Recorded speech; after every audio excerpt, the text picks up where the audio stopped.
Nós vamos abrir a palavra em Filipenses, capítulo 4. Continuando nossos estudos na Epístola de Paulo aos Filipenses. Capítulo 4, verso 1.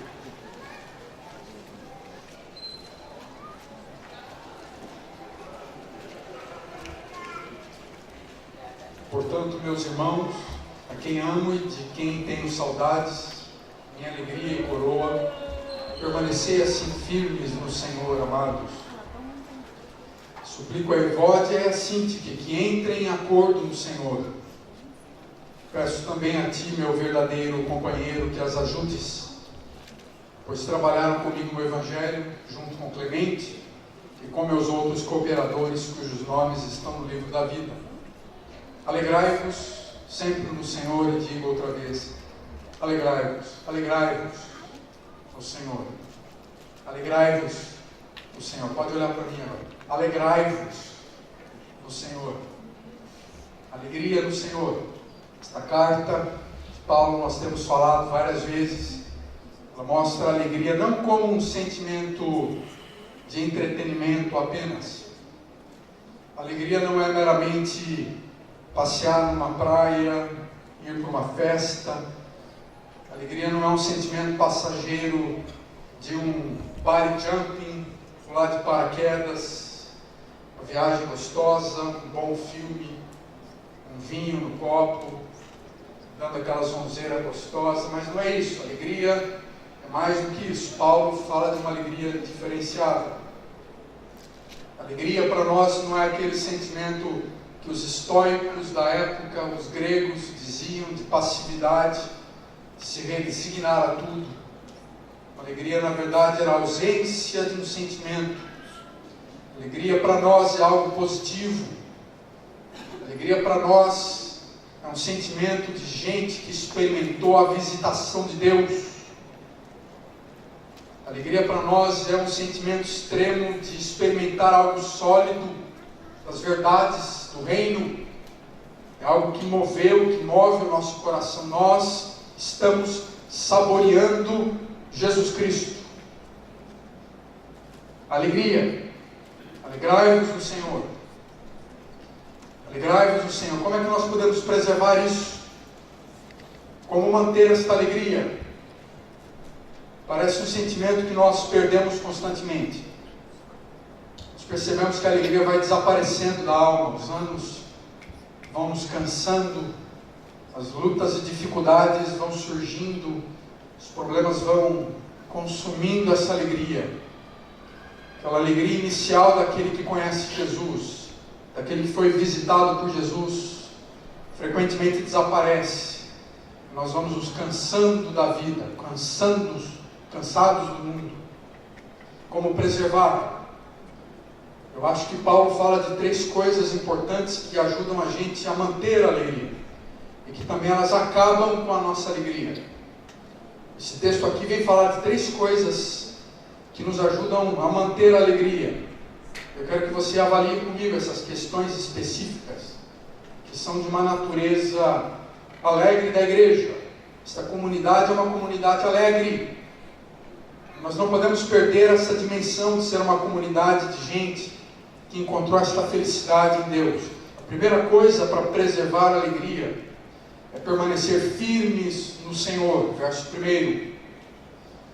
Permanecei firmes no Senhor, amados. E aqui você percebe o amor de Deus. O amor de Deus é evidente. O amor de Deus ele demonstra nessa relação de Paulo com saudades. Ele ama essa gente. Ele fala, eu tenho saudades de vocês, vocês são minha alegria, vocês são minha coroa. Ele fala, permanecei firmes no Senhor. Gente, permanecei firmes, porque se nós não ficarmos firmes no Senhor, nós perderemos a alegria. Eu quero dizer para você que esta, sem dúvida, é uma estratégia fundamental na vida do cristão. Permaneça firme no Senhor. Mas o que significa isso? Você já viu comigo, quando nós estudamos essa carta, lá no capítulo 1, verso 27, quando Paulo fala no versículo 27, portai-vos de um modo digno de Cristo, para quer varo e vos veja, quer esteja ausente, ouça acerca de vocês, que vocês permaneceram firmes num só espírito, combatendo numa só alma pelo Evangelho, com fé, permanecendo firmes. A fé num contexto de lutas, de incertezas, num mundo hostil, no mundo oposto ao cristianismo, como era o mundo de Paulo, no mundo de torturas, de morte, de prisão. Ele mesmo encontrava-se na prisão. Permaneçam firmes no Senhor.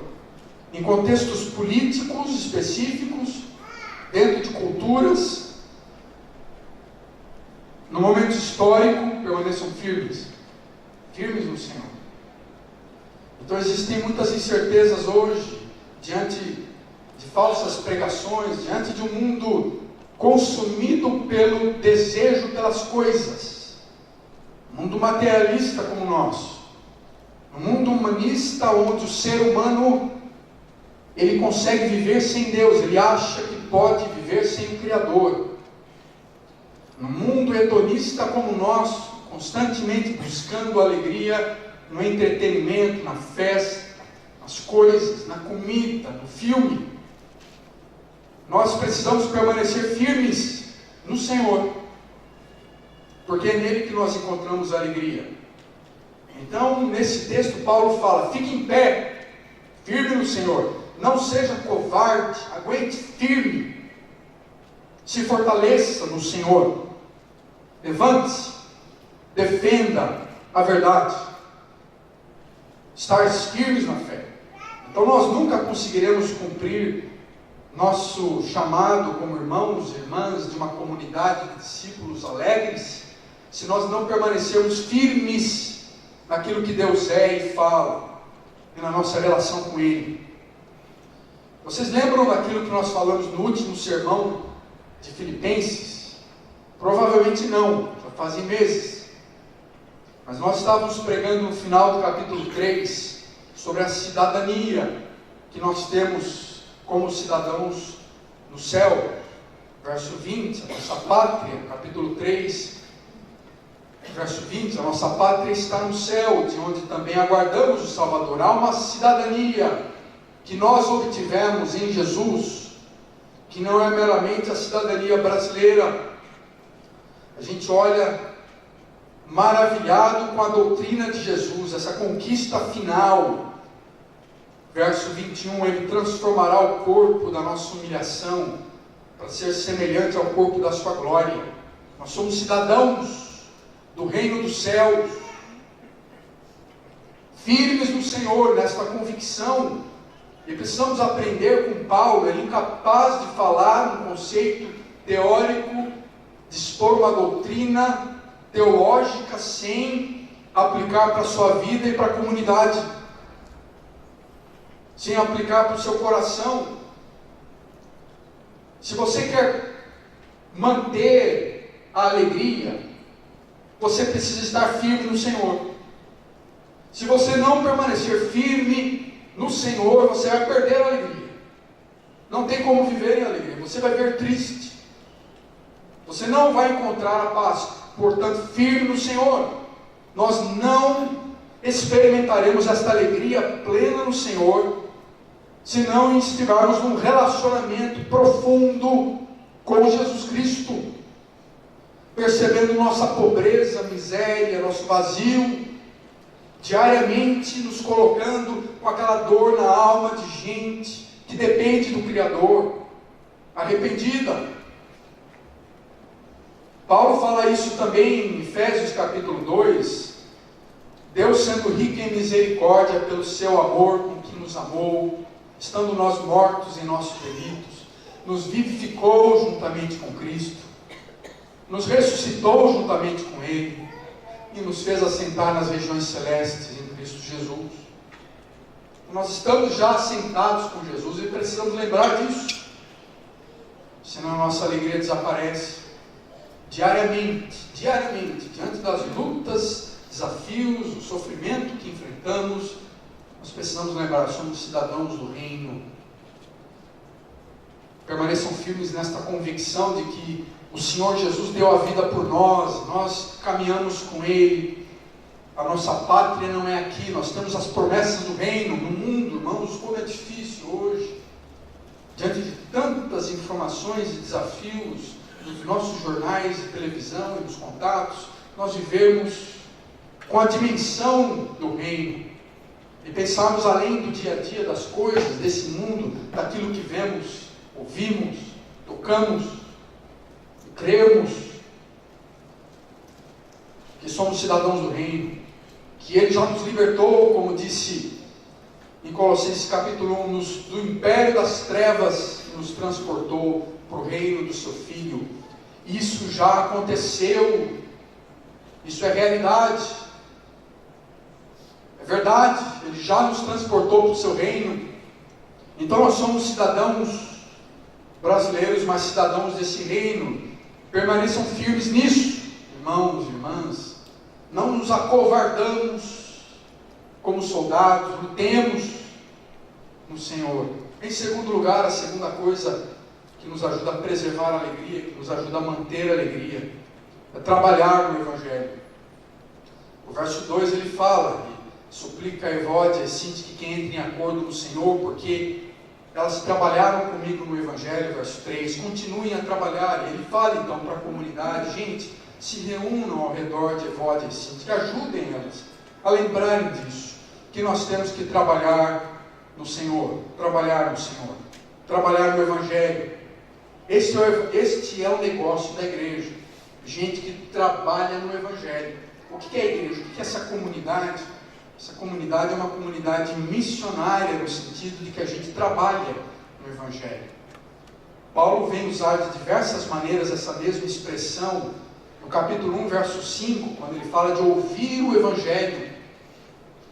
Nós somos cooperadores, nós somos pessoas que propagamos.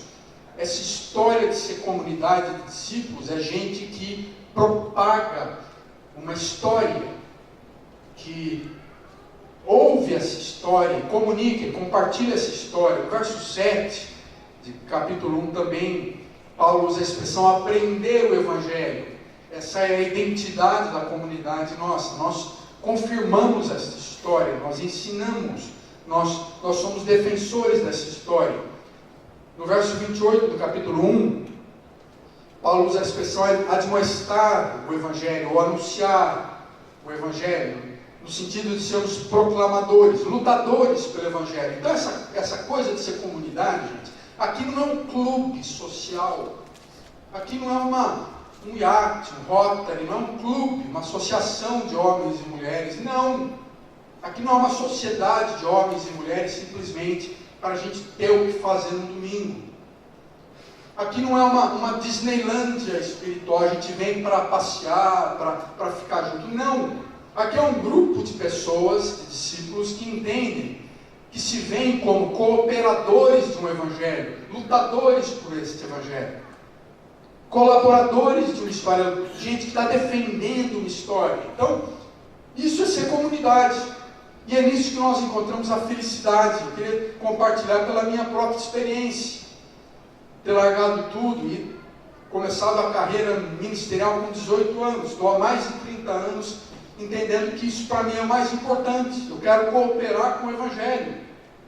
E há várias pessoas aqui que desejam isso, defender esse Evangelho, cooperar, trabalhar por esse Evangelho.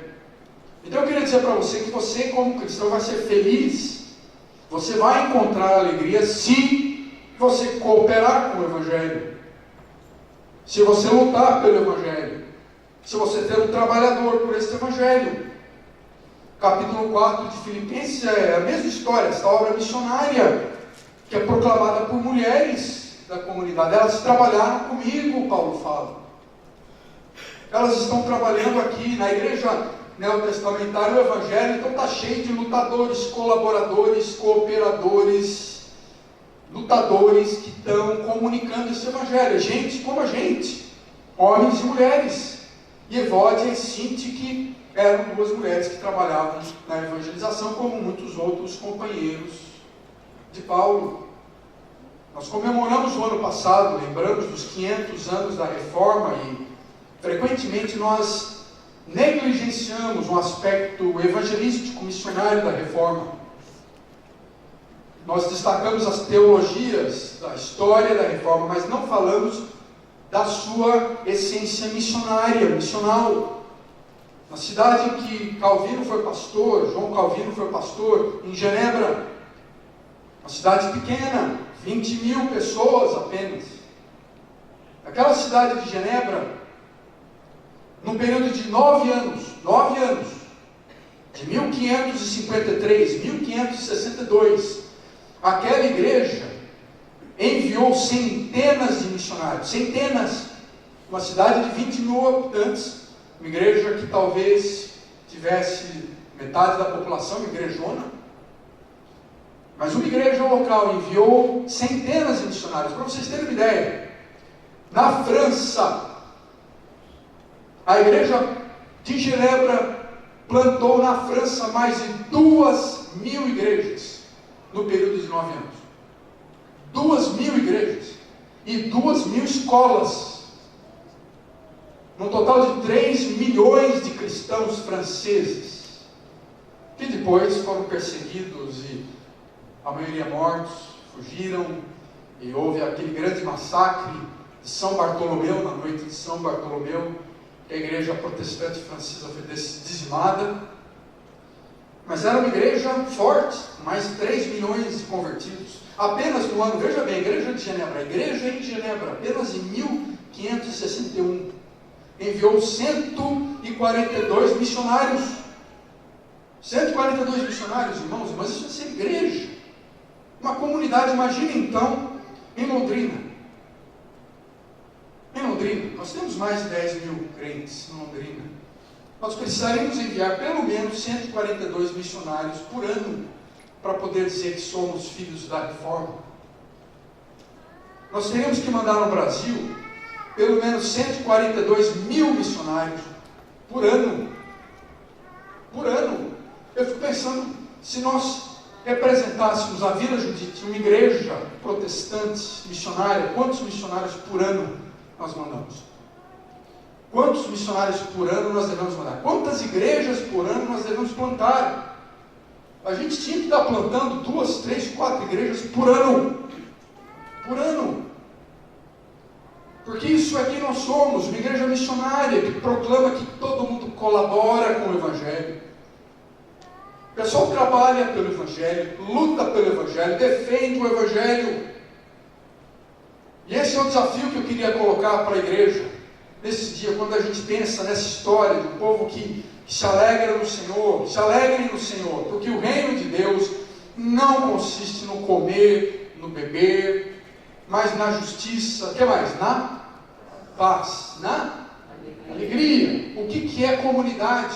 Não é festa, não é reunião, não é um monte de reunião que a gente faz. O que é igreja mesmo? O que é ser discípulo de Jesus? Justiça, paz, alegria. Eu quero dizer que no meu coração é isso que nós temos que ser como comunidade. Isso é prioridade. Deixemos as coisas secundárias de lado, valorizemos isso. O reino de Deus é uma comunidade de gente que se alegra no Senhor. A razão de Paulo escrever essa carta era óbvia. Ele escreve porque é possível ser alegre em situações complexas. Ele demonstra na própria carta inúmeras situações, como a de Epafrodito, doente, no desacordo entre Evódia e Sinti também, mas ele permanece alegre. Ele não perde a alegria, a felicidade, e portanto ele fala novamente: alegrem-se no Senhor. Irmãos, mas alegrem-se no Senhor. Vila Judite, alegre-se no Senhor. Você fica impressionado quando lê o livro de Atos dos Apóstolos e percebe que as pessoas estão alegres. Elas estão apanhando e continuam alegres. Elas estão aprisionadas e elas estão alegres. Elas fogem, elas escapam de torturas, estão alegres. Elas são chicoteadas, continuam alegres. Essa gente é maluca. Porque o discípulo de Jesus tem um pouco de maluquice, de doidura. Ele está alegre em toda a situação, porque ele conhece a graça e a misericórdia de Deus. Nós precisamos retornar esta alegria, irmãos, no mundo de descontentamento, essa alegria de viver em justiça, paz.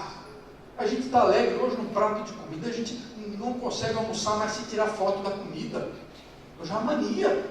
A pessoa não consegue mais.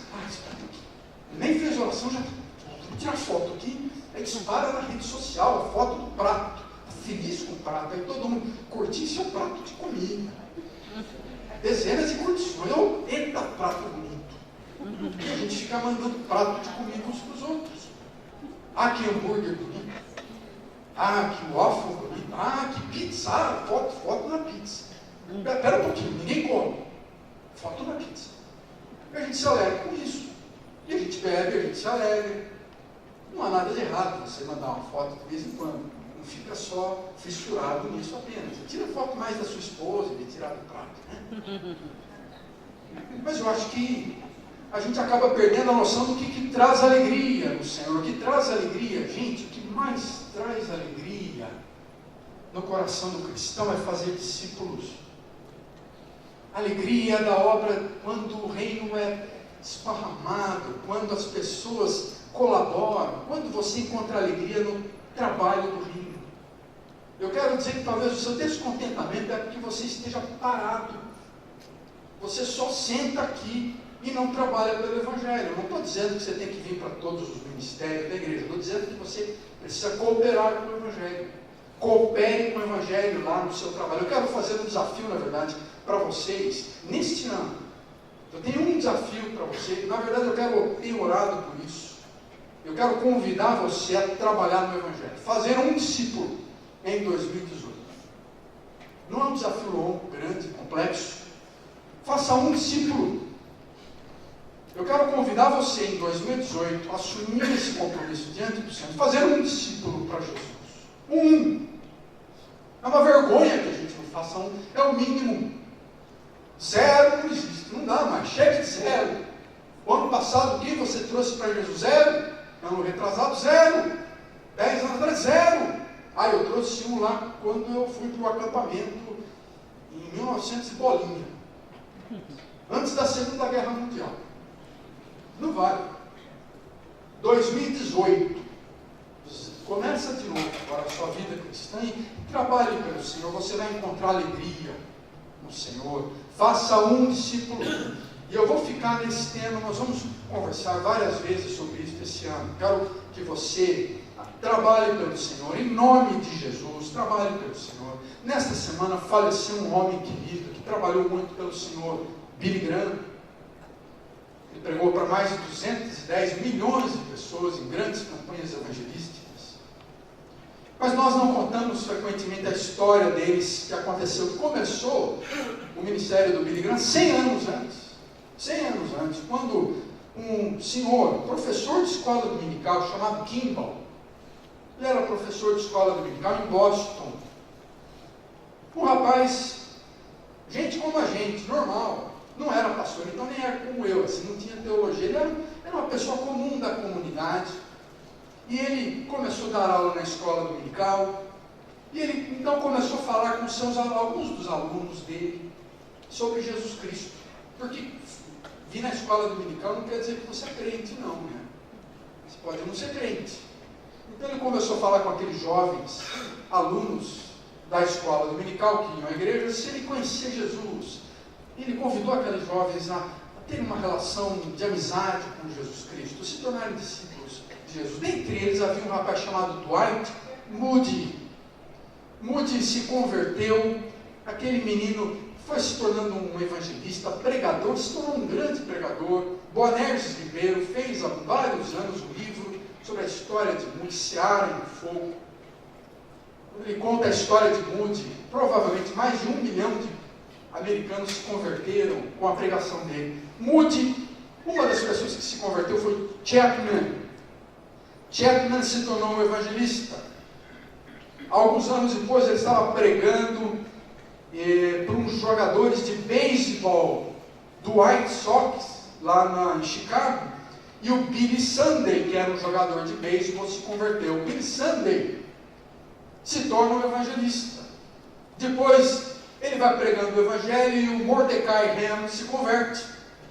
Depois de alguns anos, o Mordecai Ham vai pregando o Evangelho e numa noite o Billy Graham ouve a mensagem e se converte. Então você imagina aquele professor da escola dominical que prega para o Moody, que pregou para o Chapman, que pregou para o Mordecai Ham, que pregou para o Billy Sunday, que pregou para o Mordecai Ham, que pregou para o Billy Graham no período de 100 anos. Você consegue fazer essa árvore genealógica de pregação? Eu fico imaginando se talvez alguém que nós conheçamos não se tornará um Billy Sunday. Você talvez não vai virar um Billy Graham, né? Talvez você não seja o Billy Graham, mas talvez alguém que você fale. O Dwight Moody trabalhava no fundo de uma sapataria, era um auxiliar de sapateiro. Talvez alguém que você fale do Evangelho, alguém que mora no seu prédio, um colega de trabalho, um amigo da escola, um primo, um irmão, se torna um evangelista, que vai falar para outras pessoas, que vai falar para outros, e alguém dentre nós surge um Billy Graham brasileiro. Então eu quero que você avalie aquilo que você faz no dia a dia. O propósito da nossa vida como cristãos é fazer discípulos. Eu quero convidar você, em nome de Jesus, você assumir esse compromisso com o Senhor. Nesse ano eu quero fazer um discípulo. Eu vou convidar algumas pessoas. É claro que a primeira vez talvez não dê certo. Você vai convidar 4, 5, 6 pessoas para estudar a Bíblia com você, para caminhar nos textos do Evangelho. A gente pode orientá-lo. Há formas muito fáceis de você ler um texto nos nossos pequenos grupos. Nós fazemos isso com frequência. Ler um texto, vamos ouvir o que Deus está falando. Mas eu quero convidar você a fazer um discípulo em 2018. Um discípulo. Eu acho inconcebível qualquer cristão que não faz um discípulo por Jesus, irmãos. Biblicamente falando, não faz sentido. Nós temos que trabalhar, cooperar, lutar por esse Evangelho, porque isso é ser igreja. Isso é ser igreja. Assuma esse compromisso agora diante do Senhor. E em terceiro lugar, o texto fala, a terceira coisa que nos ajuda a preservar a alegria, que nos ajuda a manter a alegria, estarmos firmes no Senhor. O que nos ajuda a manter esta alegria, preservar esta alegria, é trabalhar pelo Evangelho.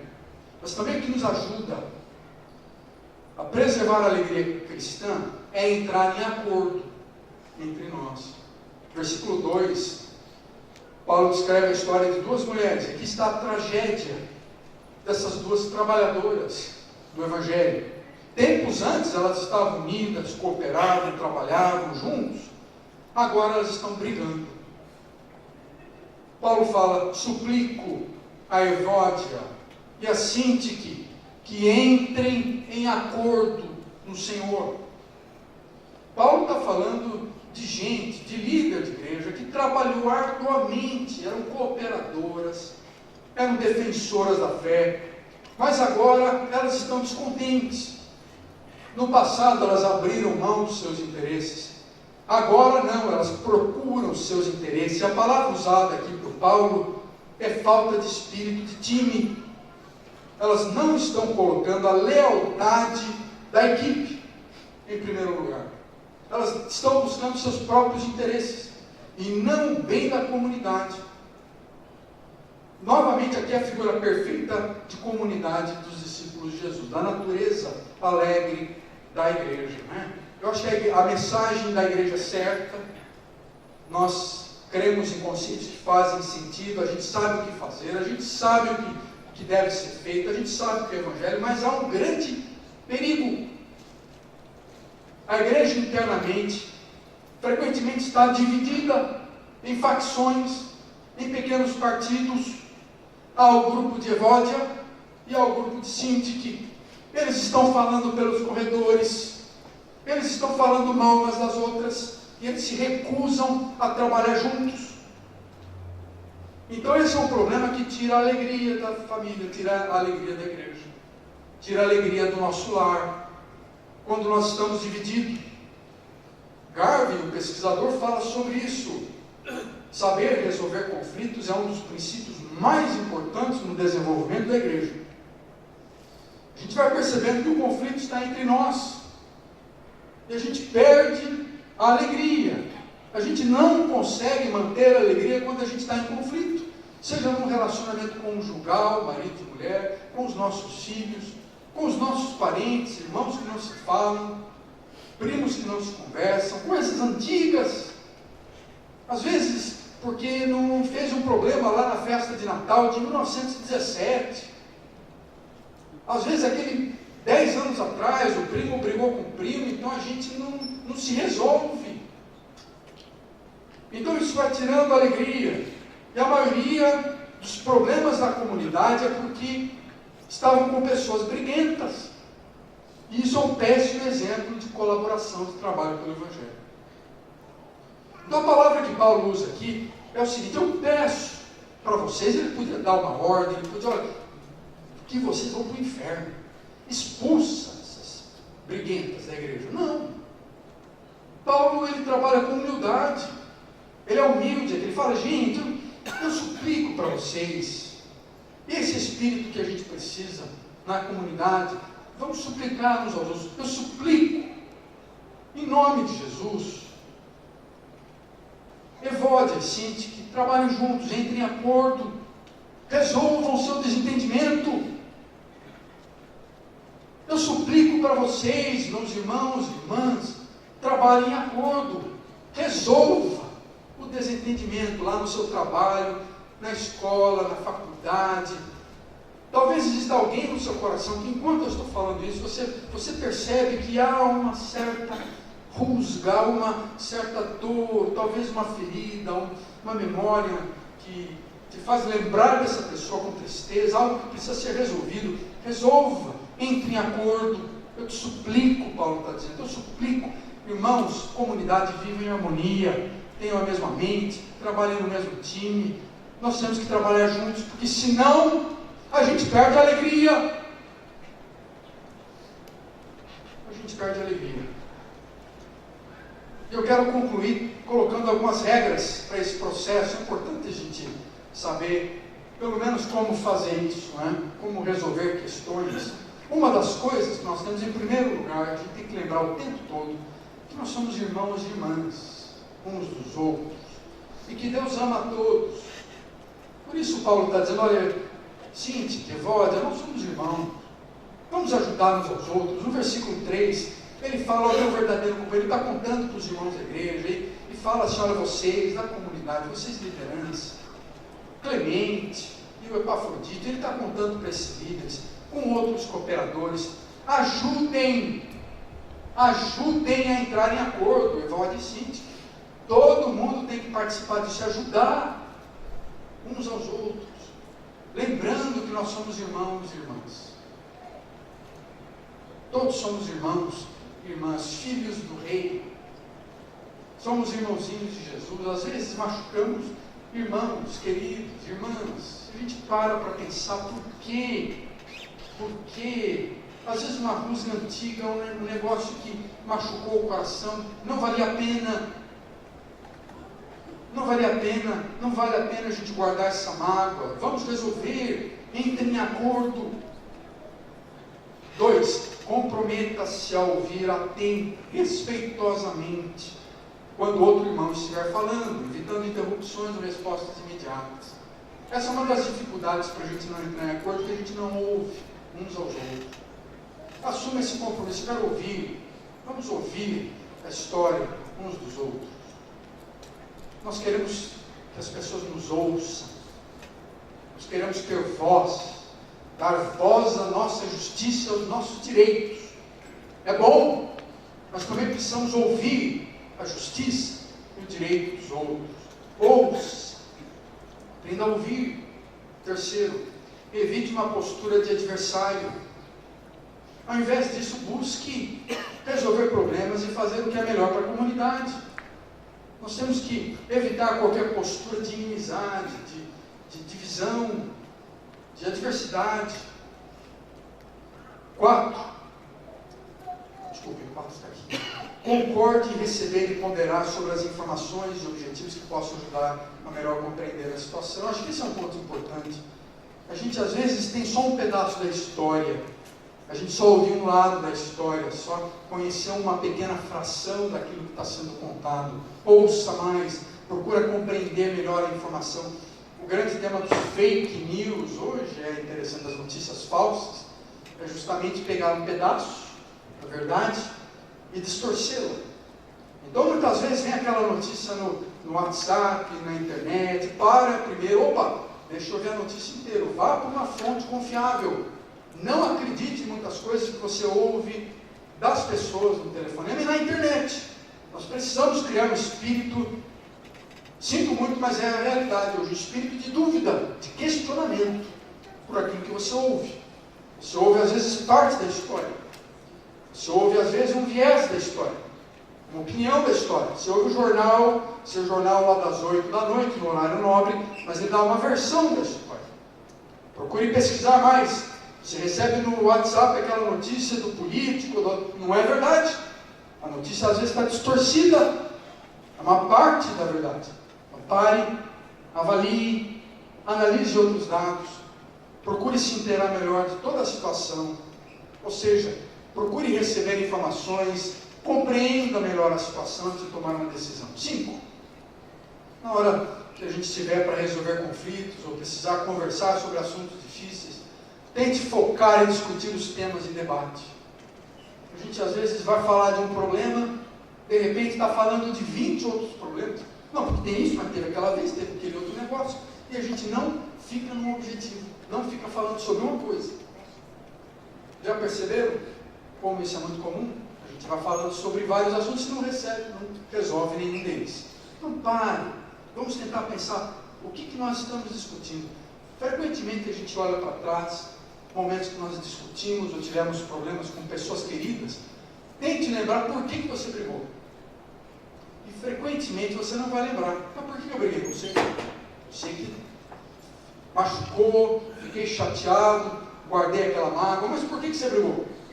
Porque frequentemente as razões são pequenas, não vale a pena. 6. Concorde com uma comunicação direta, evitando triangulações.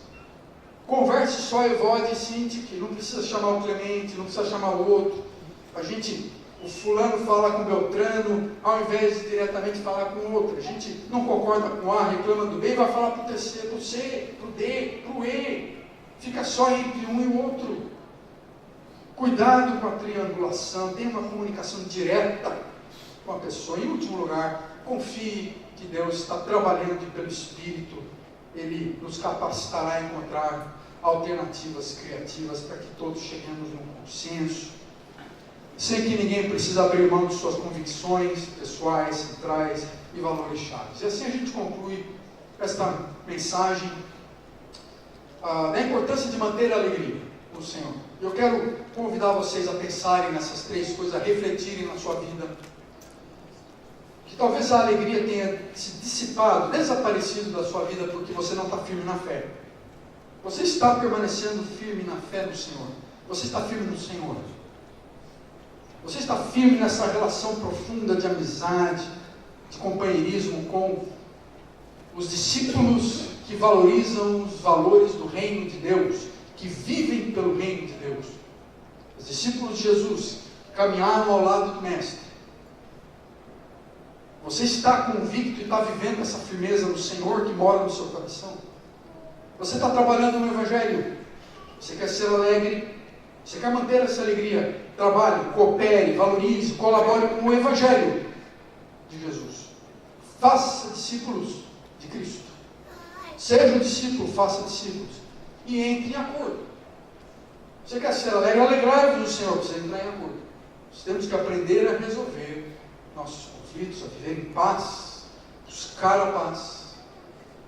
Num ambiente em que nós tenhamos liberdade para ser quem nós somos. Buscando consenso, trabalhando como equipes, em times.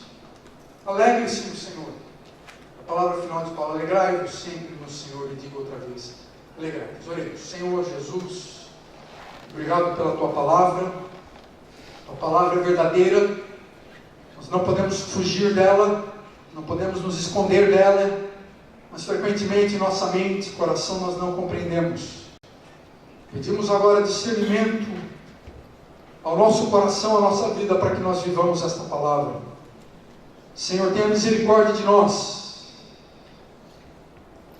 Estamos longe desse espírito de discípulo de Jesus, preocupados com tantas outras coisas, com comer e beber, e nos esquecemos da justiça, nos esquecemos da paz, nos esquecemos da alegria com frequência. Ensina-nos a manter e viver esta alegria em Jesus. Nós pedimos e oramos no nome precioso de Jesus, nosso Senhor e Salvador, a quem damos toda a nossa vida, entregamos nossa família e nos rendemos nesta manhã. No nome de Cristo oramos. Amém. Amém.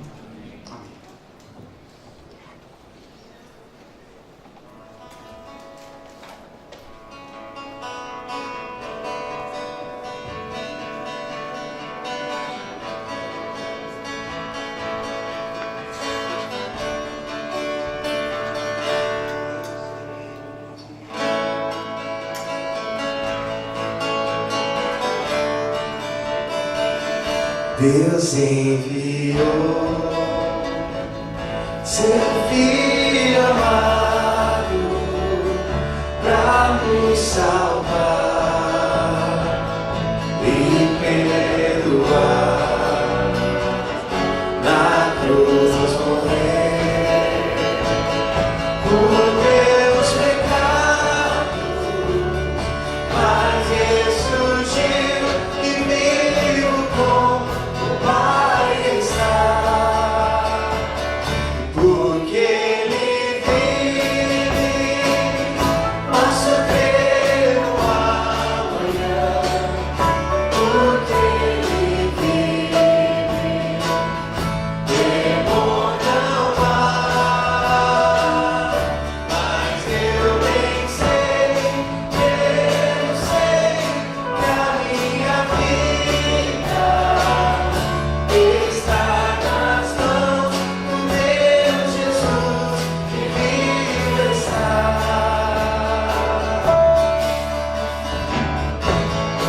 Vamos colocar ele em pé para conhecer.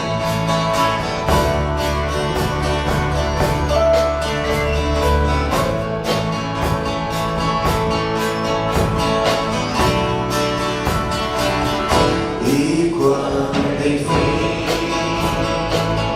chegar a hora em que a morte enfrentarei, sem